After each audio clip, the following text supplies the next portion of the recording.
tadi ada yang tanya desain sprint dengan desain thinking bedanya apa gitu. Ya, aku juga ini banyak banget yang nanya Ya, yang soal banyak ini banget yang tanya soal itu kan. di Instagram.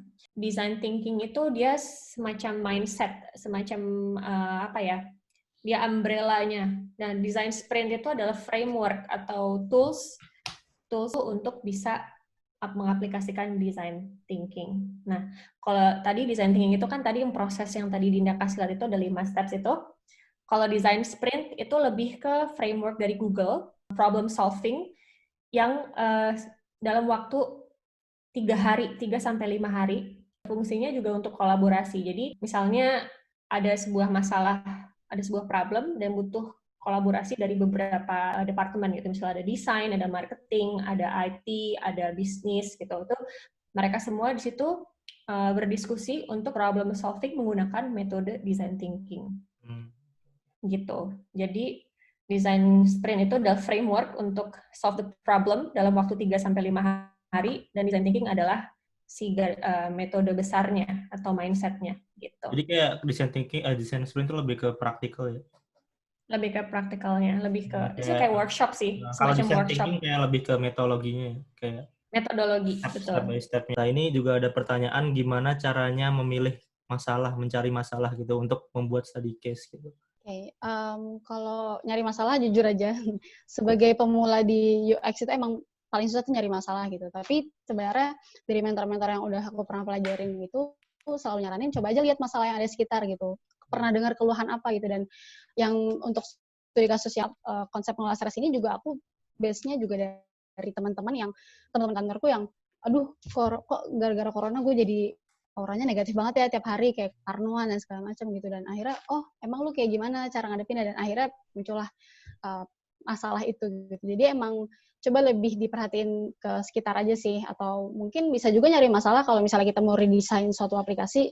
Saya pernah coba cek di Play Store atau di App Store itu komen-komennya gimana gitu, dan saya jadi baca masalah dari situ juga. Bisa juga seperti itu gitu. Kalau misalnya kita belum nemu orang-orang yang mungkin bergelut langsung di aplikasi tersebut, kayak gitu sih. Sebenarnya lebih harus memperhatikan sekitar dulu sih gitu, karena ada hal-hal yang sekitar yang justru itu masalah tapi kita nggak ngeh atau nggak aware gitu. Mungkin coba lebih dikritisi aja di lingkungan sekitar. Kalau dari aku gitu sih, Kak. Nah, BTW tadi Dinda mention soal App Store ya. Itu salah satu strategi yang keren sih. Jadi kalian ke App Store terus cari apps yang reviewnya jelek banget. Nah, itu kan dari situ iya, dari situ kan itu udah semacam indikator kalau ini butuh redesign. Terus kalian bisa cari tahu kenapa sih ini kok fiturnya jelek banget reviewnya, terus komen-komen orang kok jelek-jelek gitu. Nah, coba kalian mulai dari interview tadi yang kayak seperti Dinda bilang, nih, empathize, cari tahu kenapa sih orang bermasalah.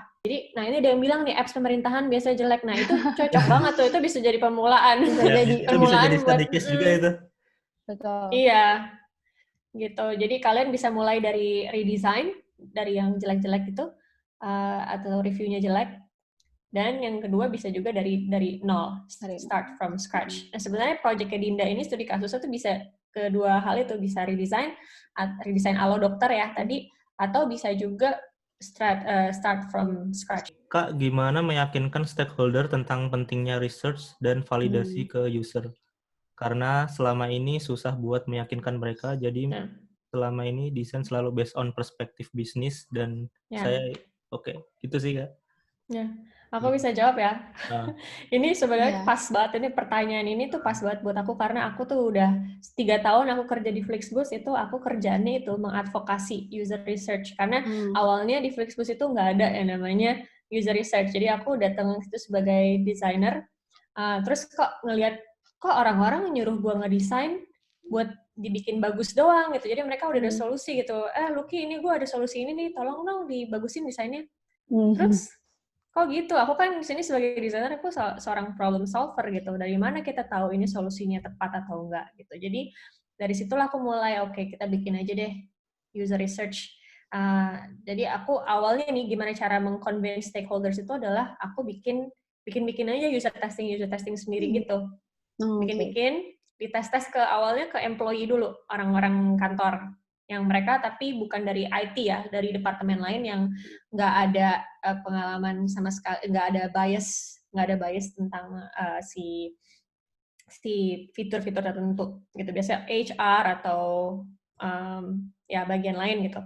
Nah terus dari situ kita bisa ngelihat at least meskipun usernya nggak benar-benar customer Flixbus, tapi kita bisa ngelihat adalah masukan-masukan dari mereka yang bisa kita share ke stakeholders ini. Jadi waktu itu aku rekam videonya, terus aku kasih lihat ke mereka, terus mereka kayak kaget gitu, oh ternyata mereka struggling ya orang-orang ini gitu, mereka struggling pakai produk dari kita gitu. Nah dari situ itu mulai deh orang-orang mulai percaya dan harus ikut research, mereka sadar pentingnya gitu. Betul. Cara nyari respondennya gimana? Apa perlu bayar responden juga? Gitu kalau misalnya kalau kita ngomongin bisnis, kalau kita ngomongin keseharian kita kerja di kantor, itu kita ngasih biasanya ngasih insentif gitu. Kalau Dinda gimana dari Flip biasanya? Okay. Kalau aku di Flip kan juga baru join ya, dan karena corona ini jadi belum ngadain survei yang berbasiskan insentif gitu. Cuman kalau pengalaman sebelumnya sih tergantung budget daripada si company kita sendiri gitu. Dulu sempat ada di masa company punya budgetnya dan sempat ada masa nggak punya budgetnya. Jadi tapi ketika nggak punya budget pun juga sebenarnya nggak menghilangkan user untuk kebersediaan user untuk mau nge-share feedback-nya dia terhadap si produk kita gitu. Jadi lebih tulus aja sih mungkin mintanya kalau misalnya nggak pakai insentif gitu, dan nggak usah dibahas dulu aja sih masalah insentif gitu. Walaupun emang aku nggak tahu ya kalau di sana di Berlin mungkin apakah usernya lebih tertarik, maksudnya udah ada data gitu kalau user dikasih insentif bakal lebih aktif gitu. Kalau di tempatku sih kebetulan belum ada data seperti itu, jadi selama ini kita masih go tanpa insentif gitu. Tapi emang tahu diri aja, jangan terlalu lama ngambil waktunya karena kan mereka juga sempat juga bekerja, emang tergantung usernya juga kayak gitu sih kalau aku. Sebenarnya ada pros and cons sih yang tadi karena Dinda bilang untuk orang yang rela sama orang yang dibayar, itu ada pros and cons. Kalau untuk orang yang dibayar ya mungkin akan kita punya duit, kita lebih gampang gitu nemuin partisipannya. Tapi kadang mereka karena udah dikasih duit gitu mikirnya atau insentif, mereka mikir ya udahlah gue ngasih jawaban seala kadarnya aja. Tapi kalau misalnya kita ngasih tahu ke mereka, kita butuh bantuan nih untuk improve produk kita, lu adalah user kita butuh feedback dari lu. Biasanya mereka kan lebih sukarela, cuman ya itu memang susah convincing-nya. Jadi ada pros and cons gitu. Betul, sepakat. Kak Jalu kayaknya ke-mute nih, Kak. Halo. Terus. Oh ya. Ini ada pertanyaan lagi. Ini menarik sih. Idealnya berapa banyak jumlah partisipan ya untuk validasi permasalahan yang akan dibahas? Mungkin Kak Dinda bisa jawab nih yang ini. Seperti yang tadi Kak Luki juga ada sempat bahas gitu. At least, dan saya juga sempat baca ini di artikel di websitenya Nielsen Group, Magic 5 number ya Kak, kalau nggak salah istilahnya gitu. Jadi 5 orang itu aja sudah cukup merepresentasikan daripada keseluruhan target customer kita lah, kalau nggak salah gitu ya Kak, tolong koreksi kalau nggak salah. Jadi sebenarnya minimal 5 sih yang aku pelajarin gitu. Ya, nah itu benar banget 5 itu yang adalah angka yang dianjurkan. Dari di situ di Nielsen dan Norman Group itu dibilang dengan tes usability test ke 5 orang itu kita bisa mendapatkan 85% problem dari si situs itu. Nah, karena hanya 85%, biasanya dianjurkan untuk kita melakukan tes itu nggak cuma sekali. Karena setelah 1 kali ngelakuin tes, biasanya ada proses redesign. Nah, setelah itu habis redesign dites lagi gitu. Biasanya sih dianjurkan melakukan tes itu nggak cuma sekali gitu. Dengan masing-masing 5 partisipan. Ini juga ada lagi, gimana caranya menentukan dan menyusun pertanyaan yang tepat untuk ditanyakan ke partisipan. Jadi kayak gimana caranya sih nyusun pertanyaannya untuk ditanyain biar supaya dapat insight yang diperlukan gitu sih Kak. Prosesnya sebenarnya research itu jujur juga masih belajar banget. Karena menurut aku research itu adalah proses paling penting tapi paling susah gitu jatuhnya, karena itulah dasar yang harus kita pegang hasil riset itu gitu. Dan aku biasanya prosesnya adalah tentukan dulu goals-nya apa. goals daripada, balik lagi ke masalah apa yang mau kita bahas, latar belakang masalahnya itu ada apa sih gitu. Habis itu kita tentuin research objektif kita mau ngapain gitu, kita mau nyari tahu apa. Dan kita bisa juga cantumin semacam hipotesis lah ya, asumsi-asumsi yang pengen kita validasi daripada si research objektif itu, dan barulah kita bisa turunin ke beberapa hal. Dan jangan lupa juga untuk nge-scope-in kriteria partisipan, mungkin yang tadi Kak Luki bilang yang di feedbackin di saat aku presentasi tadi tentang persona itu kayak gimana, persona yang seperti apa yang mau kita telusuri lah, semacam kayak gitu. Jadi yang paling penting research objektifnya dulu sih, dan latar belakang masalahnya itu apa gitu. Dan jangan lupa buat terus menggali, pertanyaan itu disusun untuk menggali bukan behavior sih, hal-hal yang bisa menjawab si pertanyaan kita itu kayak gitu. Ini 5 partisipan mesti expert atau enggak? Maksudnya expert atau enggak? Gimana ya ini? Expert atau enggak? Okay. Ini mungkin aku mau bahas juga kali ya. Mungkin expert itu maksudnya harus paham sama UX atau enggak? Mungkin kayak gitu. Terus kalau pengalaman aku sih justru sebaiknya nggak terlalu paham sama UX gitu, karena bisa jadi dia memberikan feedback yang berdasarkan asumsi dia yang lebih bagus yang mana gitu. Jadi justru cari orang yang ya sebenarnya nggak harus ditargetin orang yang expert atau enggak sih, cuman yang penting sesuai kriteria yang sudah kita tentukan itu. Dan expert atau enggak harus, tapi aku juga cenderung sebaiknya jangan yang terlalu paham sama desain. Tapi kecuali kalau kita mau diskusi tentang desain aja ya, itu fine banget. Betul.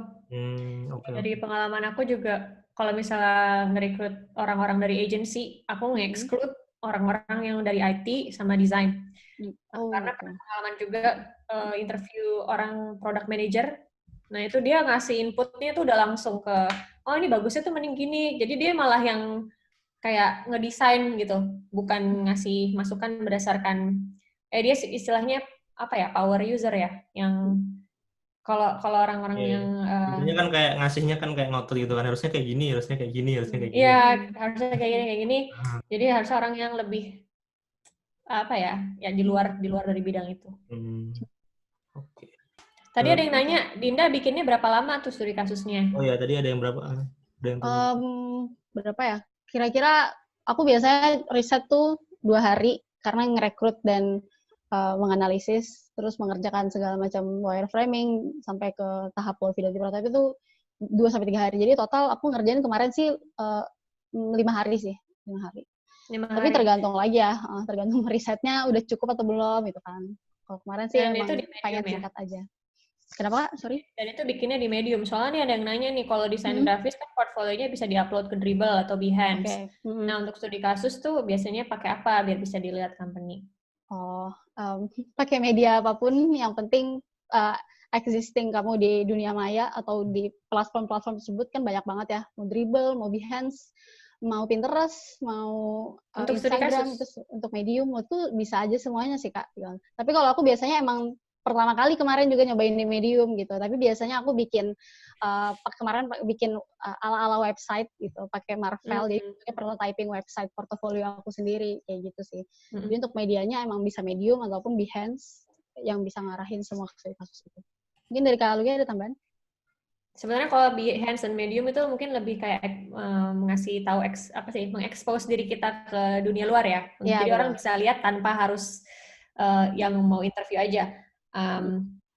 Tapi kalau misalnya untuk interview kalian bisa nggak punya Medium, kalian bisa siapin PDF, itu juga nggak apa-apa. Atau sebenarnya website itu akan lebih terlihat kredibel dan kelihatan lebih niat. Cuman kan ya mungkin nggak semua website itu gampang dibuat ya. Ada mungkin orang juga yang nggak biasa bikin website. Mulai sesimpel PDF aja juga nggak apa-apa sih sebenarnya gitu. Sorry mau share juga, dulu pas aku awal bikin test case aja aku pakai PPT gitu jatuhnya. PPT di PDF-in. Sebenarnya jadi sesimpel itu aja sih. Yang penting deliverable kontennya sih. Betul. Oke, ini ada lagi saat ngelakuin interview, apakah pertanyaannya bisa berubah kalau dapat insight baru gitu? Gimana Kak?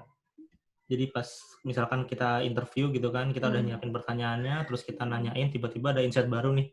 Nah, gitu pertanyaannya bisa kita tambahin, kita ubah atau gimana? Bisa sih, biasanya kita merespon ya. Misalnya mereka ngerespon sesuatu, terus cerita ke hal lain. Biasanya kita ya sekedar merespon aja, dan kita lebih tanya-tanya lagi, kenapa begini, lebih kayak gitu sih.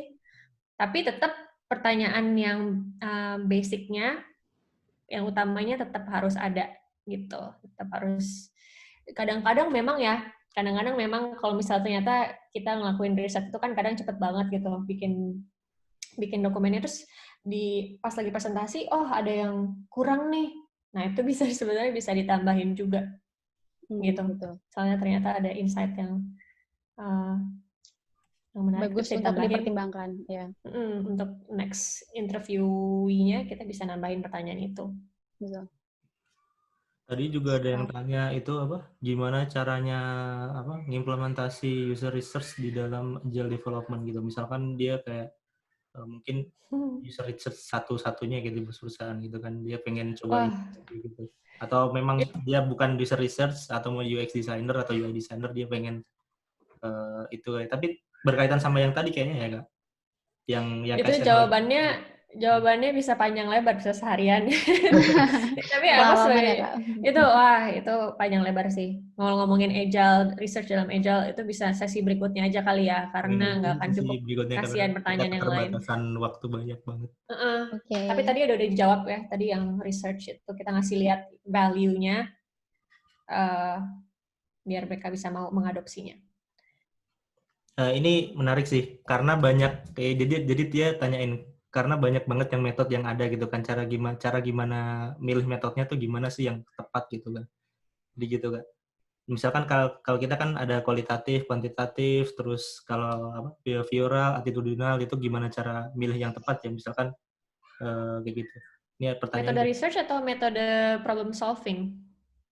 Dia tanyanya metode aja sih, kayaknya, tapi metode research sih.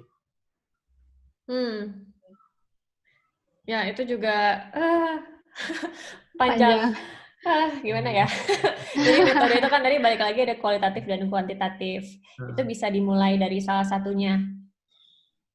Bisa dimulai dari kualitatif dulu. Misalnya kalian tadi di fase empathize itu nanya dulu, interview 5 orang. Kemudian bisa juga dimulai dari survei dulu. Bisa juga dimulai dari kuantitatif dulu. Tapi sebenarnya memulainya itu tidak ada rules-nya.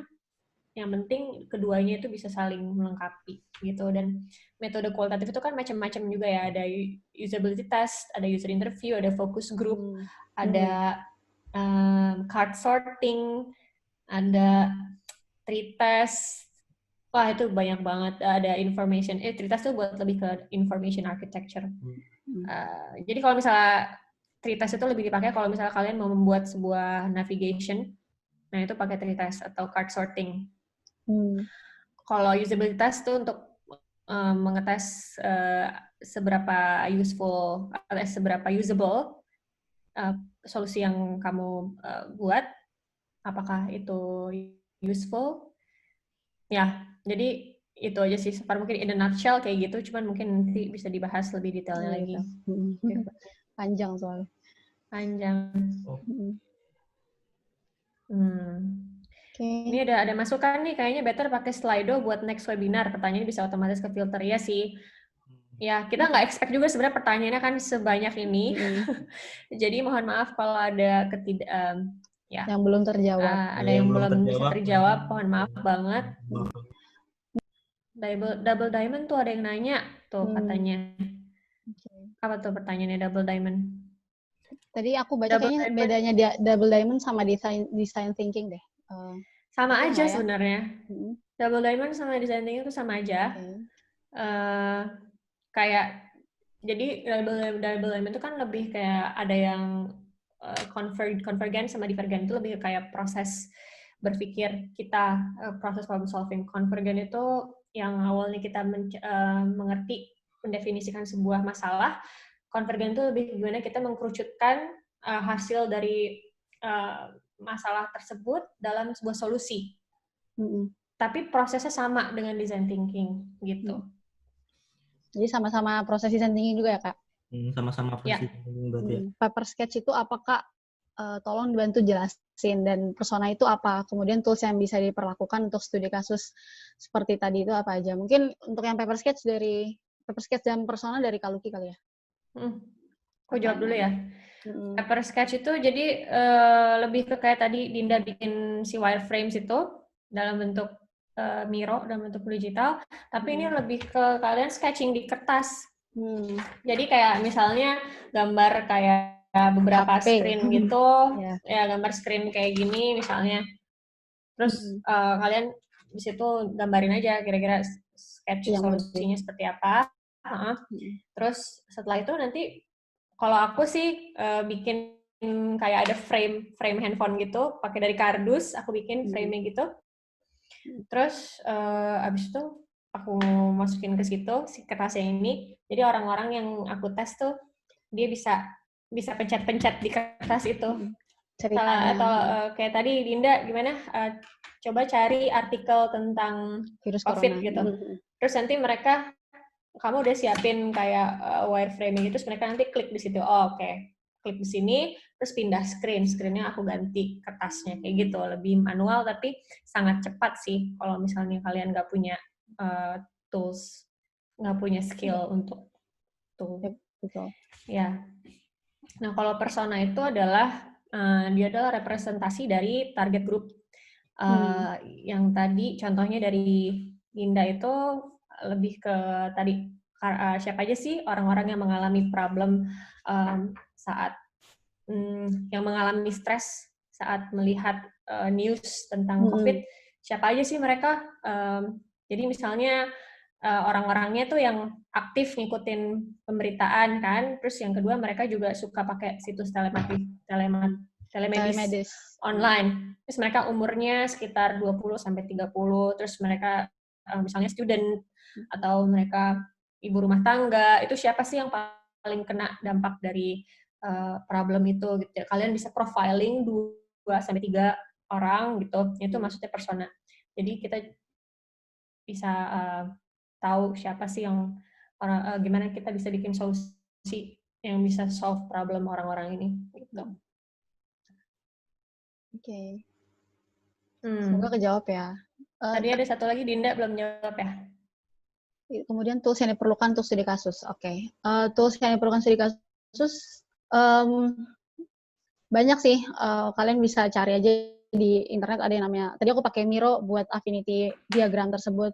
Karena itu bentuknya kayak sticky notes, kayak pura-puranya kan sebenarnya kalau misalnya yang aku baca di Nielsen itu mereka beneran demoin naruh sticky notes di sebuah dinding yang gede gitu. Cuman kan karena kita sekarang ya keterbatasan lah, akhirnya adalah Miro itu yang pura-puranya dia punya sticky notes itu. Aku pakai Miro buat affinity diagram, sama buat user journey juga aku pakai Miro. Terus kalau misalnya untuk ngedesain low fidelity prototype-nya, aku pakai Figma. Terus apalagi ya toolsnya? Mungkin itu sih yang toolsnya pakai. Miro dan Figma. Dan Figma juga bisa bikin juga kan? Bisa bikin di situ juga affinity map. Terus kalau Miro kan sebenarnya berbayar ya kalau nggak salah.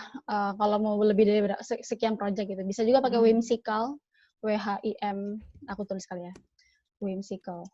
Nah itu juga sama prosesnya kayak Miro.